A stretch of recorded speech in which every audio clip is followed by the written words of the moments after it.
It's Thursday, December 9. This is the news on PBCJ. I'm Gabrielle Thompson. 13 health facilities across the island are set to be upgraded. This from Health Minister Dr. Christopher Tufton as he spoke at the unveiling of the ministry's upcoming infrastructure works and upgraded designs for the health facilities. Dr. Tufton says a review and reform of the maintenance schedule for hospitals will have to be implemented to prevent a recurrence of the structurally deficient buildings within the public health sector. Upgrades will be done to the Spanish Town, St. Anne's Bay and Maypen hospitals. 10 health centers will also be upgraded. They are Greater Portmore, St. Jago Park, Old Harbour, St. Anne's Bay, Ocho Rios, Brownstown, Maypen East, Maypen West and MOCA health centers, plus the Chapelton Community Hospital. World Health Organization WHO Director General Dr. Tedros Ghebreyesus is calling on world leaders to reassess national responses to COVID-19. Speaking at a recent media brief, Dr. Ghebreyesus said governments should speed up vaccination programs, surveillance and testing for the coronavirus. The call comes as more countries are reporting cases of the new variant, Omicron. Even though we still need answers to some crucial questions, we're not defenseless against Omicron or Delta. The steps countries take today and in the coming days and weeks will determine how Omicron unfolds. If countries wait until their hospitals start to fill up, it's too late. Don't wait. Act now. WHO Emergency Director Mike Ryan said the variant appears to be more easily spread, but epidemiologists are still collecting data to learn more about the new variant. The major organized crime and anti-corruption agency MOCA is an independent elite law enforcement entity with a primary interest in fighting the scourge of corruption and in bringing high-value criminals to justice. The public body's management and accountability regulations, which were passed in Parliament on Tuesday, sets out detailed rules and guidelines on how they should carry out their job. We get more from Simone Absalom Gale. The major organized crime and anti-corruption agency MOCA is an independent elite law enforcement entity with primary interest in fighting corruption and in bringing high-value criminals to justice. The regulations passed on Tuesday sets out detailed rules and guidance on how they should carry out their job. Opposition leader Mark Golding had some concerns about the regulations, one of which is the distinction between which cases should be investigated by MOCA and the officers of the Jamaica Constabulary Force. We see major gang offences, for example, being prosecuted, I believe, by the police. And we hear about some important achievements that MOCA has been able to get under its belt in relation to scamming and transnational crimes. But the disequilibrium that will exist between the procedural safeguards that are required of MOCA as an entity vis-a-vis prosecution, investigation of serious crimes outside of MOCA by the JCF is odd. To me, it's an anomaly. The opposition leader also notes that the regulations sets out procedures on how interviews should be done, but it's lacking in guidance on how they can be used in other areas, like a courtroom. But we know, for example, that in investigating offences, recording of conversations and so on take place outside the context of formal interviews and often provide critical evidence that can be used in court. And the regulations are totally silent on that. And that, to my mind, is an area which is somewhat lacking in specificity as to the applicable rules that should apply to that type of investigative technique. Attorney General Marlene Malahoo Fort explained that the regulations were needed since MOCA personnel do not have policing powers. Just to remind the Honourable House that MOCA does not have general policing powers. And so these rules are required to ensure that they operate squarely within the four corners of their enabling act. Unlike the police that have common law powers that are inherent in their duties, officers of MOCA have no such powers. And that is why the rules are as detailed as they are. National Security Minister Dr. Horace Chang also notes that the police were not being left behind. MOCA, of course, as I said, the separation is not sharply defined out, but like many things in law, but MOCA tends to deal with a lot of heavy crime that have international implications. So the transnational crime in both drugs and advanced credit fraud and a number of other things, they are heavily involved and work with international agencies. And the local level, heavily involved in corruption. While the police do fraud investigation, I think the more complex corruption cases are already dealt with by MOCA. Gangs, they operate more at the intelligence level in that era. The next step in the legislation process is to get the approval of the Senate. If it's approved, the MOCA regulations will come into force on January 1, 2022. For the news on PBCJ, I'm Simone Absalom Gale. This week on Culinary Trails, we have a fix for that seafood itch that you've been dying to scratch. Come with us to Lucky Crab, home of the Lucky Bucket.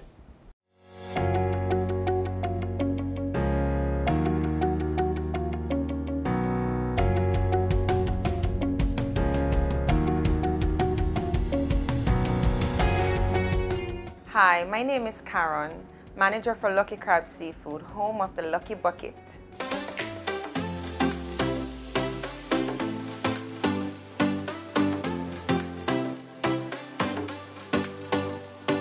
We started from home. Basically, we would get crabs and crayfish and corn and mix it together. And then the idea just came about. We decided, okay, what else can we add to this and make it into something? And then when we started the restaurant now, we started a restaurant without the seafood bucket. Would you believe that? Then we eventually went into seafood. So we started out with the seafood boil, and then we decided, okay, how can we serve this and make it fun and exciting? And we were out shopping for a container, something different, because we didn't want to put this in a plate, and we didn't want to put it in a plastic bag either. I mean, who wants to eat out of a plastic bag, right? So we went shopping, and we saw some small buckets, and we're like, okay, let's try this. And that's how it came. So we served a seafood boil in a bucket, and we called it the Lucky Bucket. We were only offering the bucket on Wednesdays only, and one of our hashtags was Get Lucky. So on Wednesdays, when you purchased a Lucky Bucket, like, customers had the opportunity to win a prize. Something small, maybe a discount off the bill, an extra crab, an extra crayfish, something. So that was the whole idea around it being a lucky bucket. The crabs that we have in Jamaica, they're smaller crabs. So the blue crabs, they tend to run a little bit smaller. When you look online and overseas, you see those big juicy crabs, well, the snow crabs and stuff like that. We don't necessarily have here in Jamaica, but what we do have is the king crab. So we decided to say, okay, you know what, we can't get those ones, so let's work with what we have here in Jamaica. I mean, sometimes they're hard to get, but we try to have our regular supply and we get them in. And I mean, people they love it. They love the king crab because it's a bigger, more juicier version of the smaller crabs. During this period we had to condense our menu, because before we had a lot more offerings. We just wanted something a little bit more simple. When customers come in, they don't have a long time going through perusing a 6-page menu or a 4-page menu. So we just decided to have something, just a one sheet, where we picked like the favorites. So customer favorites throughout the years, we just kind of picked them and what customers gravitate in terms of the whole seafood, the platters and stuff like that. And we just condensed it into a COVID-19 menu. These are items as well that are easily, they're able to be delivered, or customers can come in for takeout. So that's really the concept around the COVID-19 menu. We started out with the garlic butter base sauce for the boil. Customers love that, but as I said, the spiciness is what gets customers coming back, and that's what the commendations that we get is mostly about the spicy sauce. Since recently, we've added 2 new flavors. So we've added a curry coconut and a sweet chili.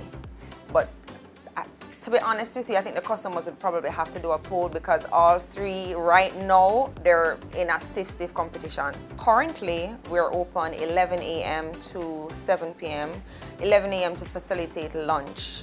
So we have lunch specials available now. They're available between 11 and 2. We do wings, we do pastas, we have a pork chops and shrimp. So we try to pair it with some sort of seafood because we find that customers, you come out and you come to a seafood restaurant, you may not necessarily want seafood, but you want to mix it up a bit. So we have a pork chops and shrimp that's available. Our lunch menu is a little bit different though, where we do offer fish. We offer fish. We're now launching a roti. So we want to do a roti with curry seafood mix. So the seafood mix will be lobster, shrimp, fish fillet with sauteed veg, and it's going to be in a curry coconut sauce. Over the years, we've perfected our sauce. We've perfected the process of preparation, and you just can't get it anywhere else. We're the only place that has all the offerings in one dish. Most places you can just get a version of it. But as I said, this is a home, this is where it all began, this is where it started, and we've perfected it over the years and added a few little things as well.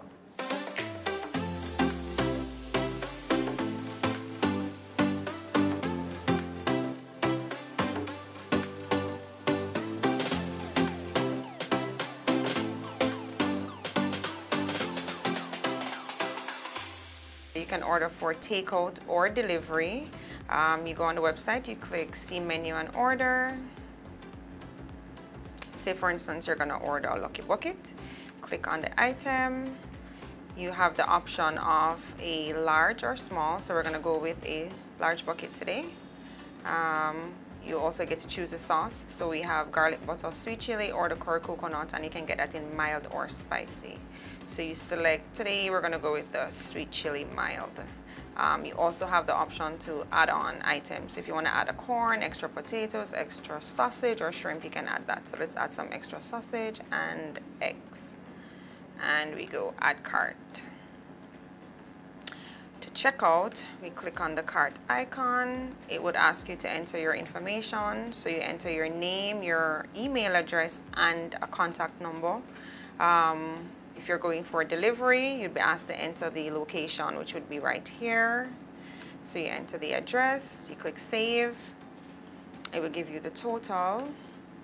And then you also have the option to choose a time for delivery. So if you want to do delivery for 4 p.m. or 2 p.m., well, let's do this. This is for 2 p.m. Then you select that, and we also have the option. You can choose to pay via card or cash to delivery person.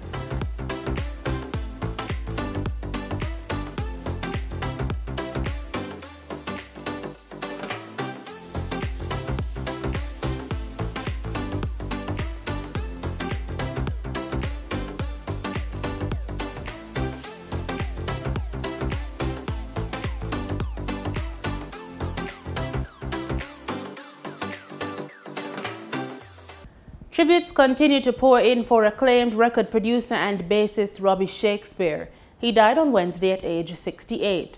In an official statement, Culture and Entertainment Minister Olivia Grange said, quote, "Robbie's loss will be felt by the industry at home and abroad. He will be sorely missed," end quote. The musician had recently undergone surgery related to his kidneys. He was living in a hospital in Florida before his death. Born Robert Warrendale Shakespeare, he is best known as one half of the reggae rhythm section and production duo Sly and Robbie with drummer Sly Dunbar. For a span of decades, the duo were a household name and the benchmark for reggae productions. We here at the PBCJ offer sincere condolences to the family and friends of this legendary Jamaican.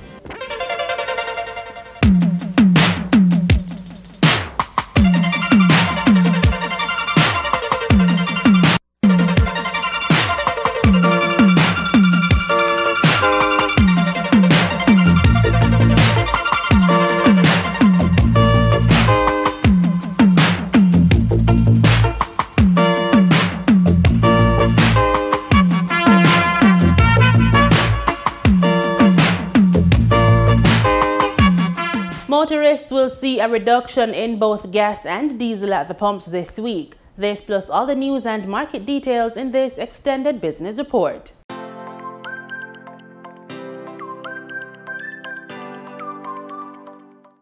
According to the latest ex-refinery costs from Petrojam, effective Thursday, December 9, motorists should see price reductions for gasoline and diesel.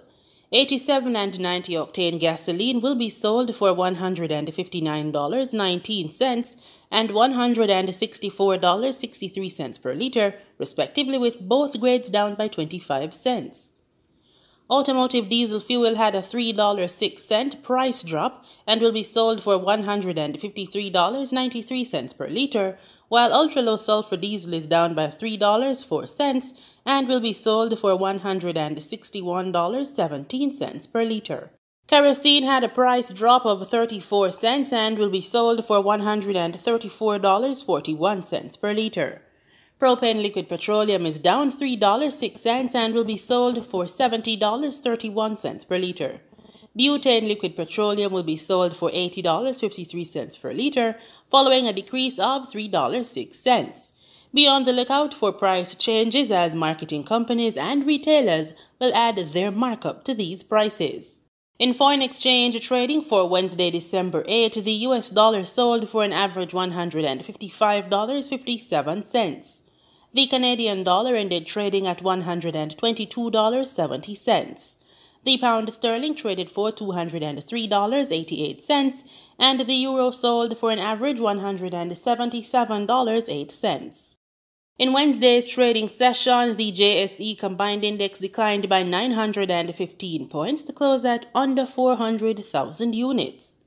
Overall market activity resulted from trading in 78 stocks, of which 33 advanced, 33 declined, and 12 traded firm. The junior market index advanced by 39 points to close at over 3,000 units. Stocks advanced for 1834 Investments Limited, Berger Paints Jamaica Limited, and Caribbean Flavors and Fragrances Limited. Trading firm were AMG Packaging and Paper Company Limited, Barita Investments Limited, and Cargo Handlers Limited. Stocks declined for Community and Workers of Jamaica CCU Deferred Share, Elite Diagnostic Limited, and Phosrich Company Limited. Mailpack Group Limited was the volume leader with over 5 million units, followed by Wigton Wind Farm Limited ordinary shares with over 4.7 million units, and Sagicor Select Funds Limited manufacturing and distribution with under 700,000 units.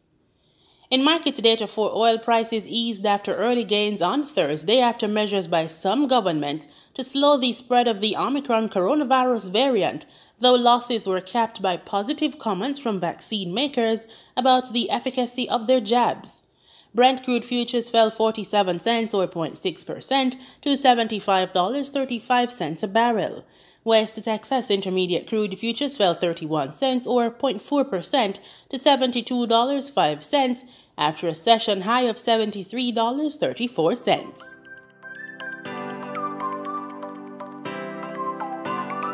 Here are some of the stories being tracked across the region. In Trinidad and Tobago, while remote working or working from home has been a convenient way to limit the amount of people in a workspace during the pandemic, there have been some who have been experiencing numerous challenges with this new way of working. That's according to General Secretary of the Banking, Insurance and General Workers Union, Trevor Johnson. Mahalia Joseph Wharton tells us more. During a joint select committee meeting on social services and public administration on Wednesday, the General Secretary of the Banking, Insurance and General Workers Union, Trevor Johnson, said while there are advantages of working from home, many of their members faced several challenges. Some of those would have come up, for example, the issue of resources that a worker might have at home. The tendency is to assume that once you give a worker a computer or a laptop, and a phone, a mobile phone, that basically means that they can work from home.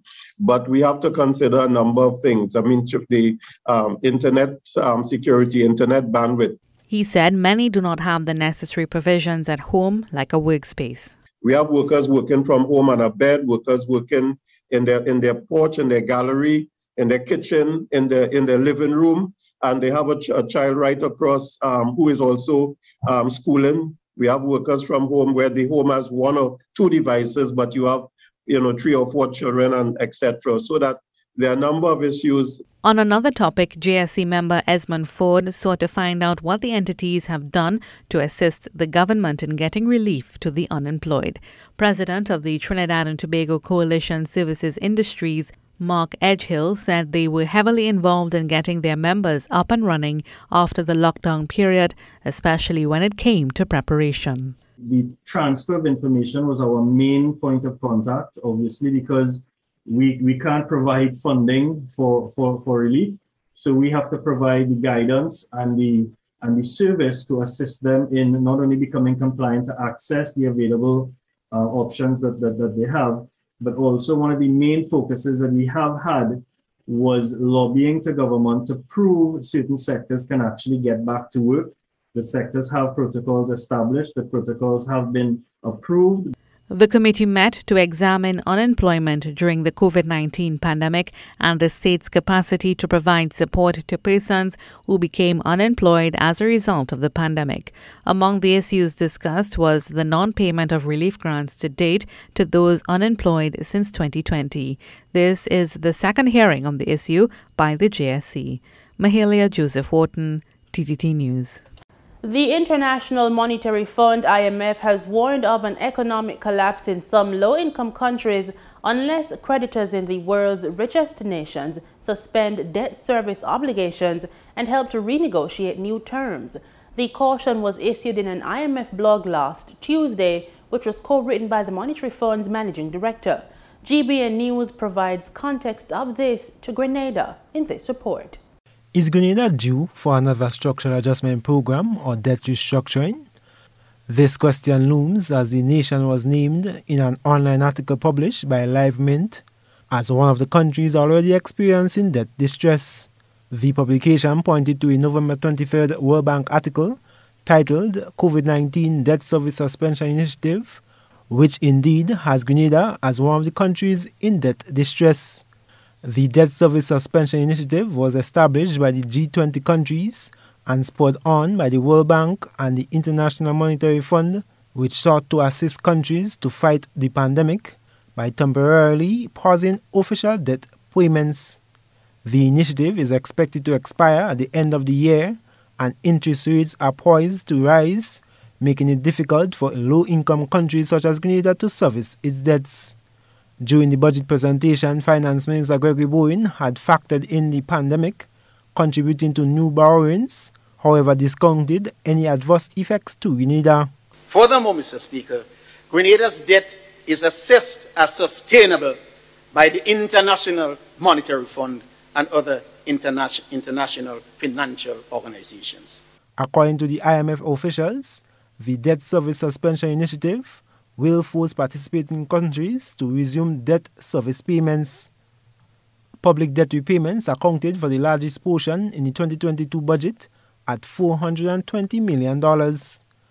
The World Bank alone disbursed US $44.24 million as of August 31st to Grenada, and according to Prime Minister Dr. Keith Mitchell, another $25 million is expected to be received in 2022. Political leader of the NDC, Deacon Mitchell, had expressed concerns that the vast majority of the country's resources are being spent on unsustainable debt. The sectors that will grow the economy, because when the economy grows, the government gets additional revenues and it allows you to sustain and repay and pay down your debt. It is as simple as that. According to the World Bank website, Grenada's total commitment amounts to US $303,104,961. I am Gerard Joseph for GBN News. In St. Kitts and Nevis, chairman of the manufacturing division of the Chamber of Industry and Commerce, Desroy Tate, says the Twin Islands manufacturing sector is rebounding from the ravages of the coronavirus pandemic. Andre Huey tells us more. The manufacturing division will be hosting its annual awards luncheon on Thursday at Marshall's Restaurant, where a number of its workers will be honored for sterling service over the years. SK Newsline spoke to Mr. Tate about some of the developments within the manufacturing sector in recent times. We managed to make some inroads in terms of, with the assistance from the Chamber, in terms of reaching out to our members to ensure that we could continue the production. So we have, based on the assistance from the Chamber and the government, we were able to get special dispensation to continue with some aspect of our operations because there are some critical and essential functions that are performed in the sector here. For example, at Horror Server, you may be aware that a critical component that is used in the ventilators that were very important in the fight against COVID is actually manufactured here in St. Kitts. So we had to be able to continue our operation to supply these key components in the process that we are able to save lives. Also, the factory, that's Horror Server, they were recognized by the U.S. government for the sterling contribution in the overall fight. So that is on one end in terms of what we would have done. About the luncheon, Mr. Tate highlighted the importance of recognizing the contribution of its workers within the manufacturing sector. As you are aware, we have the manufacturing sector as a part of the St. Kitts and Nevis Chamber of Industry and Commerce. We have a total of 13 members, and we started as being a division within the St. Kitts Nevis Chamber of Industry and Commerce in 1998.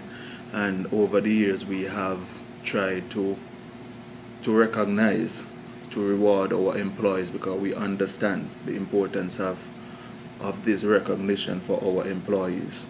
We have employees who have dedicated their entire lives to manufacturing here in St. Kitts, employees who are here for over 40 years, 50 years working in manufacturing. They join some of these companies and they spend the entire life. So we realize for us to remain sustainable and viable as a manufacturing sector here in St. Kitts that we need to ensure that the employees, that we treat them right, and we congratulate them for the hard work, because without them we cannot have a sector here. Interest, I think, since 2020 to present, we would have undertaken a series of surveys with both the manufacturing sector and our members to be able to ascertain how we can better serve them, what has been the impact of the COVID-19 pandemic upon each industry. Suffice to say that the manufacturing sector has demonstrated its resilience and agility, and more so some of the insights coming out helping to inform how we're going to lend support to the manufacturing sector in the next 4 to 5 years as we roll out our development plan. Mr. Tate encouraged the general public to support the manufacturing companies here by purchasing their products available locally. Andre Huey, SKN Newsline. And in sports, we bowl off with cricket. West Indies middle order batsman Nkrumah Bonner has jumped 17 places in the ICC men's test player rankings. His jump comes after ending the recent Sri Lanka tour as the most successful batsman for the Caribbean side. He is now 42nd in the rankings released by the ICC on Wednesday. Test captain Craig Brathwaite was the only other West Indies batsman to make gains, moving into the top 40. He now stands at position 39, up 10 places in the rankings. This week's update takes into consideration the performances from the Galle Test that Sri Lanka won by 164 runs to complete a 2-0 series sweep to remain atop the ICC World Test Championship points table. And that's our package. On behalf of our hard-working news team, we say thanks as always for making it PBCJ, the People's Station.